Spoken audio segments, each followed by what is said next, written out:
We're on the top of Daf Chav Ches Amud Aleph, which is today's Daf, and we're up to Varei Trumas Hadeshen, the second line from the top.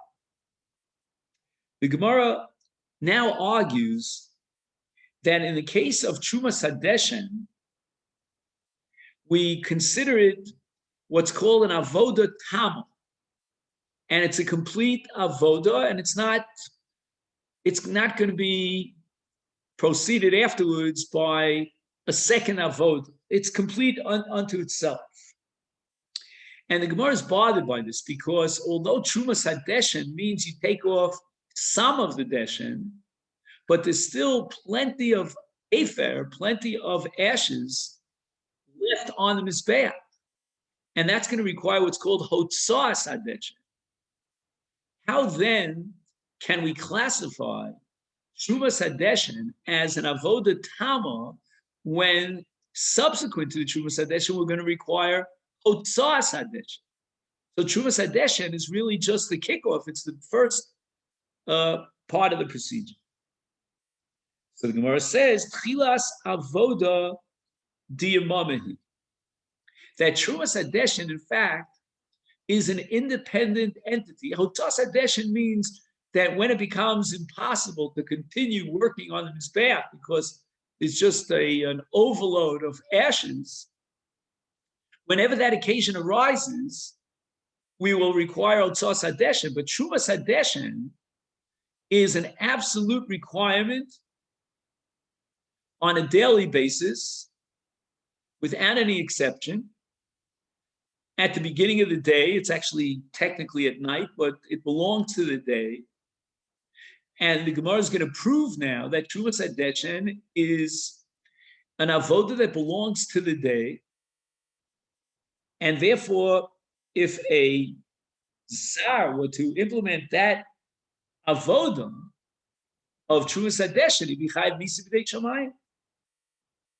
How do I prove to you that Trumas Hadeshen is the beginning of the avoda diyamama?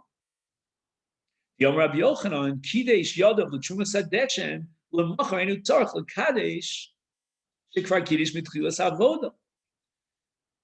The halacha is that if you did a kiddush yadayim raglayim, the kohen who does such a thing at night will have to do a new kiddush yadayim raglayim tomorrow for the new day, with the exception of an avoda that, although implemented at night, is part of a continuation, of a continuity of a process. And that's what happens in the case of Trumas Hadeshen. Rabbi Yochanan says that the Kiddush Yadayim Raglayim for Trumas Hadeshen, even though it took place at night, will suffice and carry over for the avodah of the day. And the reason for that is because Trumas Hadeshen is the beginning of the avodah hayom.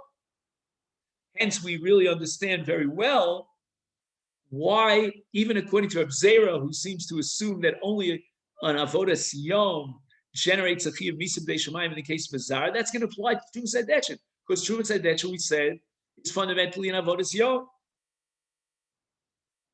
So the Gemara now says, Rabbi Zera has a very, very good case, and we've defended him on all sides, to draw the conclusion that we will distinguish between an avodas yom and avodas laila, whereas an avodas yom will generate a chiyuv misa b'dei shamayim if a zar usurps that avoda. In the case of an avodas laila, we don't say that the avoda has the same significance such that a zar is excluded, and he would be chayav misa b'dei shamayim.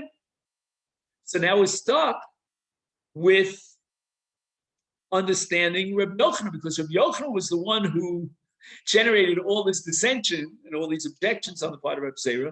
And Reb Yochanan's position was that Siddur Maracha, if it were implemented, heaven forbid, by a non-Kohen, he'd be chayav misa b'dei shamayim, but that's clearly an avodas laila, elakasha. So we're now stuck, and we don't have any way of defending Reb Yochanan. How can we say that Siddur Maracha would generate a chiyuv misa in the case of a non-Kohen? And let's just emphasize another point over here. In the last formulation of Reb Zera's objection to Reb Yochanan, we were talking about an avoda tama, that concludes the avodah. Certainly, one could hardly understand and classify Sidur Marocha as an avodah tama. I mean, the whole purpose of putting the eitzim on the mizbeach is to create a fire and then put the karbanos on the fire. So it's really not a concluding avodah in any sense. Eliyitmar Hachim, Omer of Asi, Omer of Yochanan, Zar Shesider Shnei Gizrei Eitzim Chayav. No. Rabbi Yochanan never said that Sidur Eitzim Al Gabe Amarocha is Machayev a Zar Misa B'dei Shamayim. That can't be, because that's only the beginning of preparing the Mizbeach for the subsequent avodah. It's not an avodah tam. But what Rabbi Yochanan was referring to was Shnei Gizrei Eitzim. And Shnei Gizrei Eitzim is a separate entity in avodah, and it's called an avodah tama. It is a concluding avodah. Why? Because the maroch itself is concluded by the Shnei Gizrei Eitzim. Again, you and I would have said, okay, Shnei Gizrei Eitzim makes the Mizbeach ready for what comes later, but that's not the end of the avodah. But now the Gemara, in defending Rabbi Yochanan and Azar is Chayav Misa for Shnei Gizrei Eitzim, the Gemara is maintaining that as far as the Maroch is concerned, and to set up the Mizbeach, the last avodah, the clincher, which concludes the avodah, is Sidur Shnei Gizrei Eitzim, and that's considered an avodah tam. Maskif Larova Elameata Tiboy Pious. And we should require pious for an avodah that's so chashuv that you require absolutely a kohen, and the Shnei Gizrei Eitzim requires a kohen. And Rabbi Yochanan was of the opinion that a zar who implemented the Shnei Gizrei Eitzim is chayav misa b'dei shamayim, then it should require a pious. Now Rava did not understand that there was a pious for Shnei Gizrei Eitzim. So Gemara completely asks on Rava, for Loboi pious, does Shnei Gizrei Eitzim not require a pious? Well, Asanya, we learned in the Bryce of Vishin Zocha B'Trumas Hadeshin, Zocha, Yizke B'Sidur Shnei Gizrei Eitzim. That in effect, there was an integration of two different performances that were given, and they comprised one single pious. The pious was that whichever Kohen was chosen, he got the privilege for Trumas Hadeshin, he was singled out by virtue of that pious for the Shnei Gizrei Eitzim. This is what Rava was objecting to. Yefaisu lo b'fnei atzmo. Why do you add Shnei Gizrei Eitzim as a tag along to Trumas Hadeshin? Why is Shnei Gizrei Eitzim given, so to speak, a secondary status as far as pious? It's only a tag along. It's only a noch schlepper, as we'd say in Yiddish. It's Yefaisu lo b'fnei atzmo. There should be a separate, independent piyus for Shnei Gizrei Eitzim. I mean, you're talking about something that's an avodah tama. It sets up the mizbeach and completes the preparation of the mizbeach. You're saying that a zar is chayav misa b'dei shamayim. It's apparently an avodas yom. It has all the qualities and the qualifications for a pious bifnei atzma. And the Gemara answers Kidam Moron. This was the sugya that we had back on Daf Chav Beis, and we said that since they required a pious for the Trumas Hadeshin, the Kohanim were not waiting online, running for that pious. It was still nighttime. They didn't want to get out of bed. It wasn't chashiv. It was an avodas laila.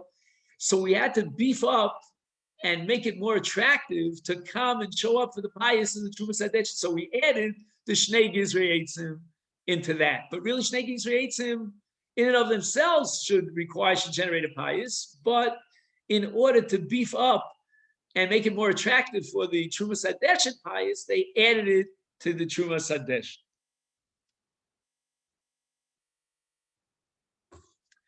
Now, Rava seems to be operating with the following two premises. In order for a schus, for a Kohen to be worthy of performing the avoda based on a pious because he won the lottery, we need that the avoda is an avoda tam. Secondly, we need an avoda which, if performed by a non-Kohen Zar, would generate a chiyuv misa b'dei shamayim. Gemara asks, wait a second. L'meimer d'avoda tama v'zar chayav aleh misa boy pious. Are you telling me, Rava, that we need two conditions to be met in order to require a pious? Number one, it's got to be a situation where if the Zar usurps that avoda, he's chayav misa b'dei shamayim. And secondly, it's got to be an avoda tama. But ain Zar chayav, you're implying that if the Zar would not be chayav misa, lo boy pious, or a shchita. Shchita is on the list of pious in the Mishnah that we had. And shchita is not an avoda tama. On the contrary, shchita is the beginning of the avoda. It's not an avoda tama.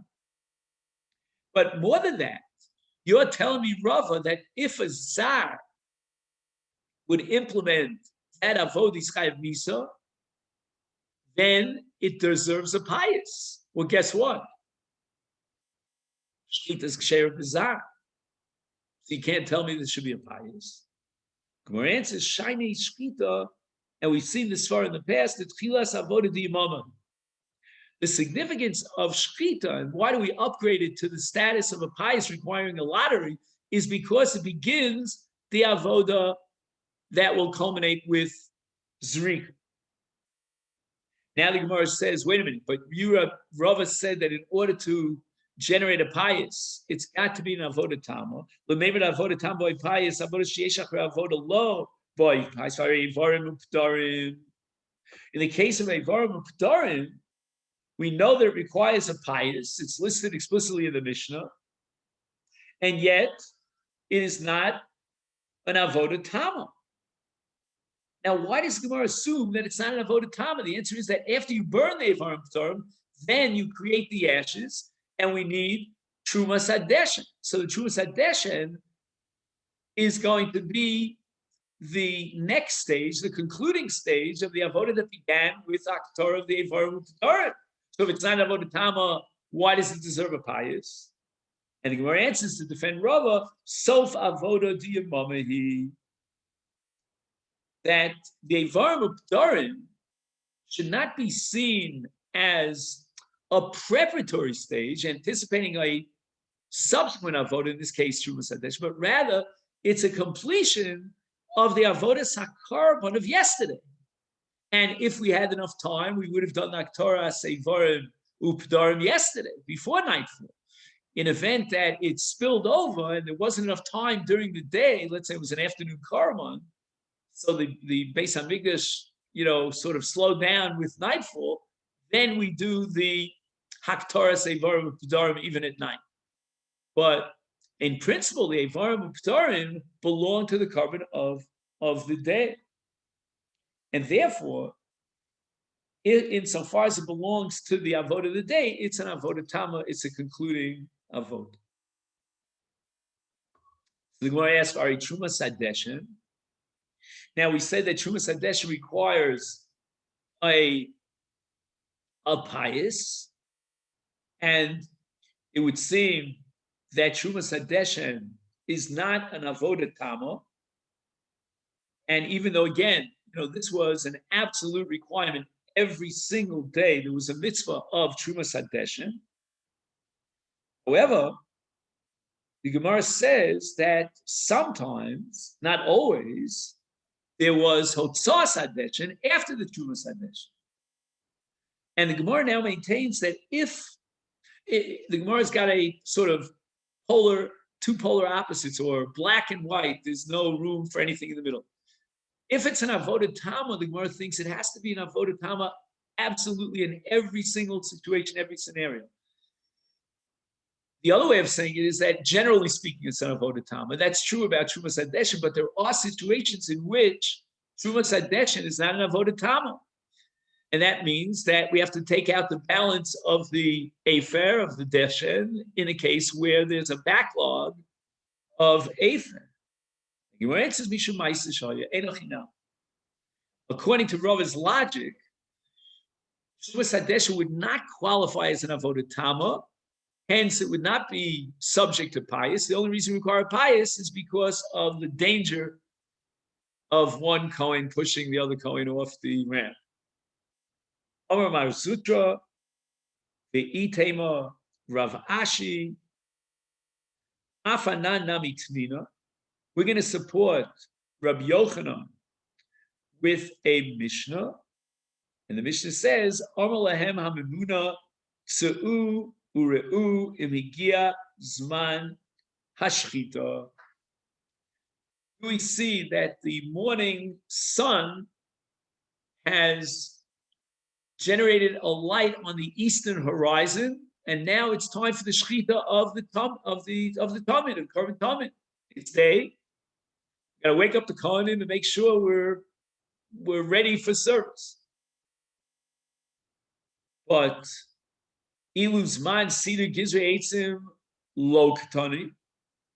The Mishnah says that we don't require that we climb up and and the Mamuna will tell the people, hey, it's time for the Shnei Gizrei Eitzim because there's sunlight on the eastern horizon. So we clearly see from that Mishnah that as far as Shnei Gizrei Eitzim are concerned, that can be done at night. And if Shnei Gizrei Eitzim can be done at night, then the tamid is not connected to the Shnei Gizrei Eitzim,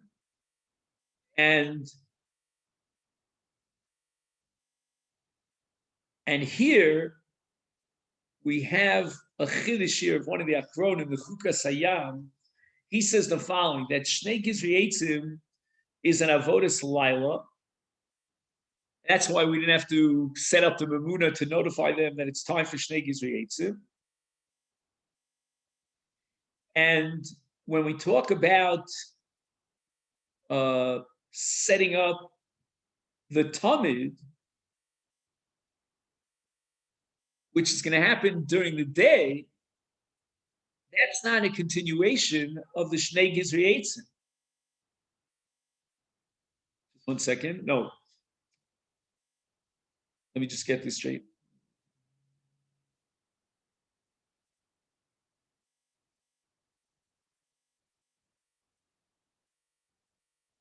Oh, now I have. The Gemara had revamped Rabbi Yochanan with regard to Seder Maracha, putting the wood on the Mizbeh. The original formulation of Rabbi Yochanan that the Zara B'chai Visa for that was rejected. And in its place, they put in Shnei Gizrei Eitzim. It means that the Shnei Gizrei Eitzim, insofar as that's an Avodas Laila, is the conclusion of the Seder Maracha. The Avodah of Seder Maracha, which is clearly an Avodas Laila, concludes with the Shnei Gizrei Eitzim. And I prove it to you from the Mishnah, says Mar Zutrav, because the Mishnah does not require that we notify the Kohanim that it's daybreak for the Shnei Gizrei Eitzim. We notify them for the Avodas HaTamid beginning with the Shechita. It means the Shnei Gizrei Eitzim is an Avodas Laila. If the Shnei Gizrei Eitzim is Avodas Laila, then it is the conclusion of the Avoda of Seder Maracha al Gabi Mizbeach. So therefore, we can understand that Rabbi Yochanan would say that Shnei Gizrei Eitzim qualifies as an Avodah Tama because it's the conclusion of the Seder HaMaracha. So the Seder Maracha is an Avodas Laila, and it comes to its fruition with the Shnei Gizrei Eitzim.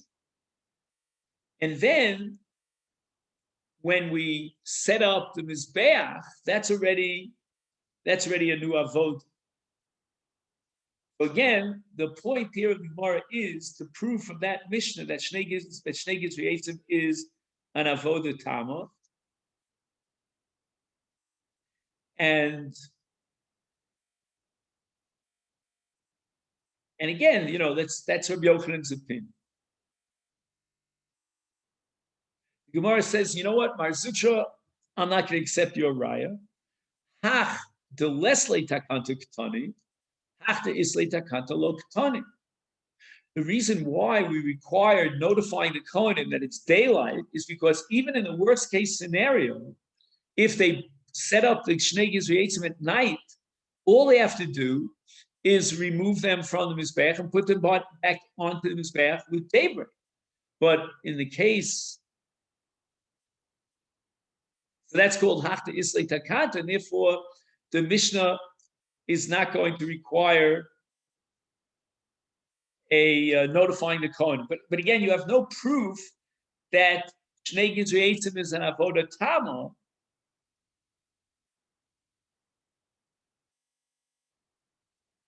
And it really belongs to Lila. It could be classified, as Rabbi Yochanan seems to assume, as an Avodas Yom. And the Seder Maruch, according to the new variation of Rabbi Yochanan, is not an Avodah Tama because it culminates with the Shnei Gizrei Eitzim. But as far as why the Mishnah doesn't emphasize the Shnei Gizrei Eitzim is concerned, that's not because it's not an Avodah Tama, but rather because it's Islay Takant.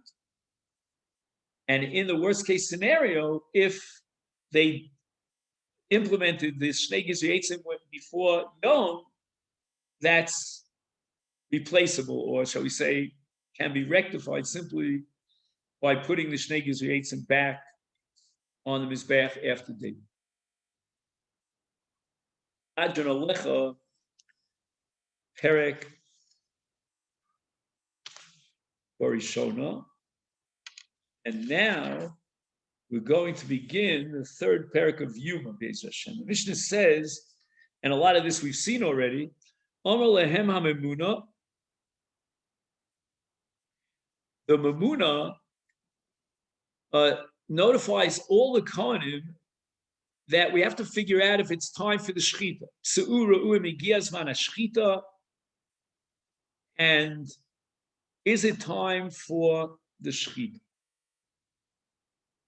Okay. Now, im higia, if in fact the word comes back that the sun is shining and it's time for the avoda. Now, again, there were two people over here. There was the Memuna, but there was another Kohen who would climb up to the roof from which he could get a view of the light, of the sunlight.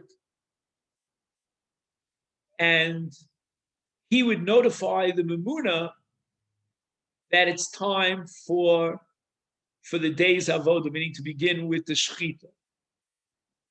Haroa Omer, this person who climbed up to the roof, and again, here we have different versions of exactly what different formulas. According to the first formula, he would say barkai. Barkai is the Aramaic word for shachar, meaning it's already daybreak. And we see the sun on the horizon. Masechet ben Shmuel Omer, he says that the person who is up on top, he should say, one second. No. You see, in Masechet ben Shmuel, it doesn't have the word haroa Omer. Those words are Heir Pnei Kol HaMizrach. This is the Memuna. In other words, once the Memuna, who's in charge of the pious, gets the word from the scout who's up on a high area that the sun is already shining on the horizon, then the Memuna would make a declaration. And he would say, Heir Pnei Kol HaMizrach. The entire eastern horizon is lit up, and therefore it's time for the pious. Now, I think the main chiddush here of Masir ben Shmuel, quoted here in the Mishnah, is that all you need.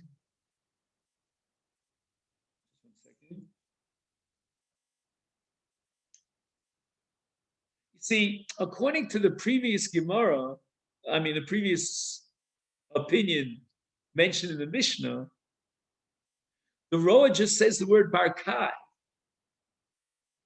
But we need more than Barkai. Barkai means, the sun is broken through on the horizon. Okay, there are rays of sun on the horizon. But Masya ben Shmuel says, no, we have to wait till a later period of time in order to begin the Avod of the day. And that's called Heir Pnei Kol HaMizrach. Kol HaMizrach.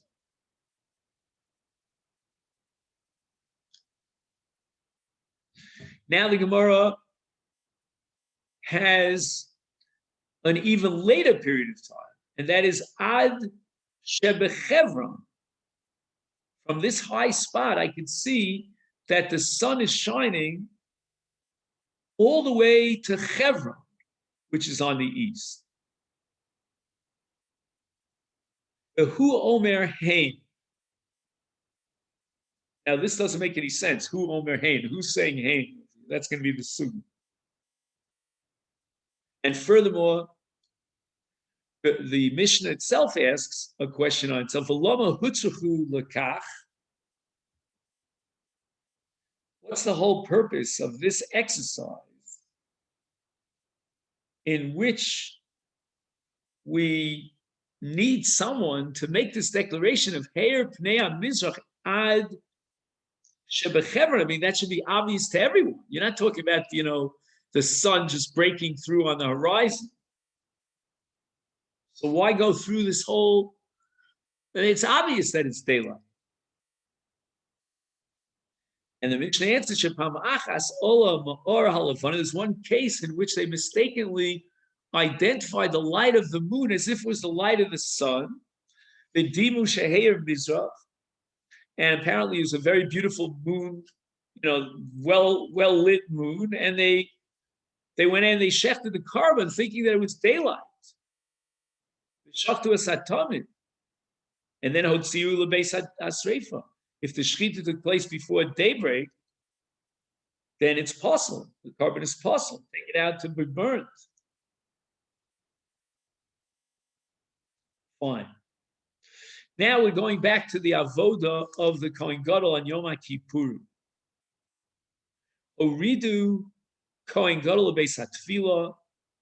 The Kohen Gadol, when he is ready for the Shchitas HaTamid on Yom Kippurim, he must do a Tvilah in the mikveh. Now, the lashon of the Mishnah here is Horidu Kohen Gadol. That's not clear as to why it says Horidu. We learned back on Daf, I don't remember what daf it was, that the mikveh was on top of the shar of the base hatfilah. So why is he going down? Or horidu kohen the base hatfilah. How can they go down to the base hatfilah? Doesn't make any sense. In any event, zaklal hayib b'migash kol amesich es raglov kol is ton tvilah. If a Kohen has a hotzas tzoa, then he needs tvilah. And it seems that this tvilah is not a tvilas tara, but rather it's a tvilas nekiyus, to make sure that he's cleaned up over there. But matel mayim, if he urinates, then ton kiddush yadayim v'raglayim. That's called kiddush, which means that he has to go into the kiyar, wash his hands and feet. Now, it's not clear to me why this is a requirement after Mahatolas Mayim. I mean, even if he wasn't Matmal Mayim, simply for the Avodas Hayom, he needs Kiddush Yadayim Reglaim. Apparently, the Gemara is going to ask that question.